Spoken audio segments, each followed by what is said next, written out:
ఉమ్మడి నిజామాబాద్ జిల్లాలో మంత్రి ఎవరవుతారో అన్న చర్చ జోరుగా సాగుతుంది. నేనంటే నేను అనే ధీమాలో ఉన్నారు హస్తం పార్టీ నేతలు. మరోవైపు అధిష్టానం ఆశీస్సులు ఎవరికి ఉంటాయో అన్న ఆందోళన ఆశావాహుల్లో మొదలైంది. దీంతో ఉమ్మడి నిజామాబాద్ జిల్లాలో ఇప్పుడు ఇదే హాట్ టాపిక్ గా మారింది. ఉమ్మడి జిల్లాలోని కాంగ్రెస్ లో అంతా రాజకీయ ఉద్దండులే ఉన్నారు. ఉమ్మడి జిల్లా నుండి ఓ మాజీ మంత్రి ఉన్నప్పటికీ ఇందూరు విలక్షణ రాజకీయాలలో జరుగుతున్న మార్పు ఆశావాహులను ఒకంత భయపెడుతుంది. దీనిపై ప్రైమ్ 9 స్పెషల్ స్టోరీ.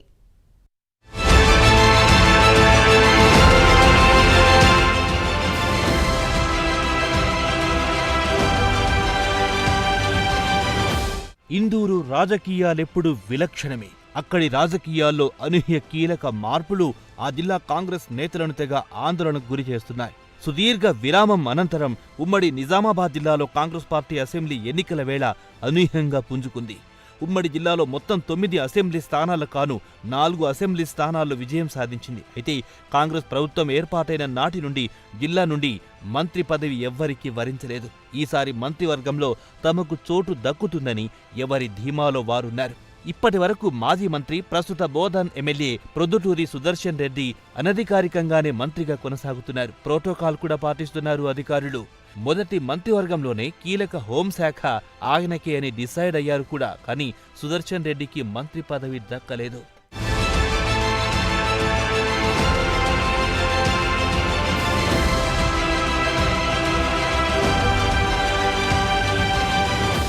ఇదిలా ఉంటే ఉమ్మడి జిల్లాలోని బీఆర్ఎస్ నుంచి కీలక నేతలను తమ పార్టీలోకి లాగేందుకు కాంగ్రెస్ అధిష్టానం కసరత్తులు మొదలెట్టింది.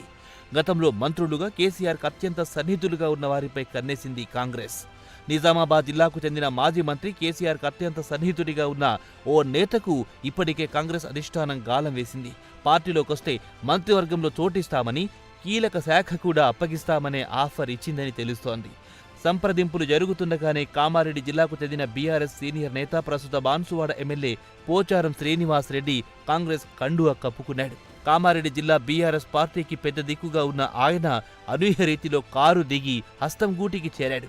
పదవుల కోసమే పోచారం కాంగ్రెస్ చెంతకు చేరాడని మరికొందరు గుసగుసలాడుకుంటున్నారు. మంత్రిగా, అసెంబ్లీ స్పీకర్గా పనిచేసిన అనుభవం ఉన్న ఆయనకు ఈసారి రేవంత్ సర్కార్ పదవిని కట్టబెడుతుందనే ఊహాగానాలు ఊపందుకున్నాయి. ఈ నేపథ్యంలో కాంగ్రెస్ బీఫామ్ మీద గెలిచిన ఎమ్మెల్యేలకే పదవులిస్తామని రేవంత్ రెడ్డి ప్రకటించారు. దీంతో ఉమ్మడి నిజామాబాద్ జిల్లా కాంగ్రెస్ ఎమ్మెల్యేలలో ఆశలు చిగురించాయి.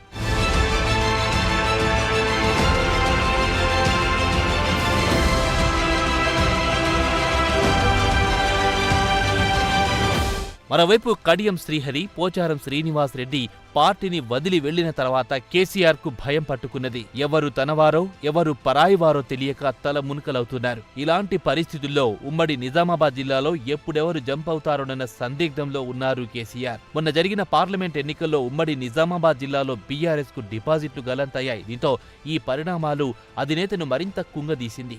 కీలక నేతలకు, కార్యకర్తలకు, నాయకులకు కూడా తీవ్ర నిరాశనే మిగిల్చింది. ఈ క్రమంలో ఒక్కొక్కరు కాంగ్రెస్ చెంతకు జారుకుంటున్నారు. తాజాగా నిజామాబాద్ జిల్లాలో మాజీ మంత్రికి గాలం వేసింది కాంగ్రెస్ అధిష్టానం.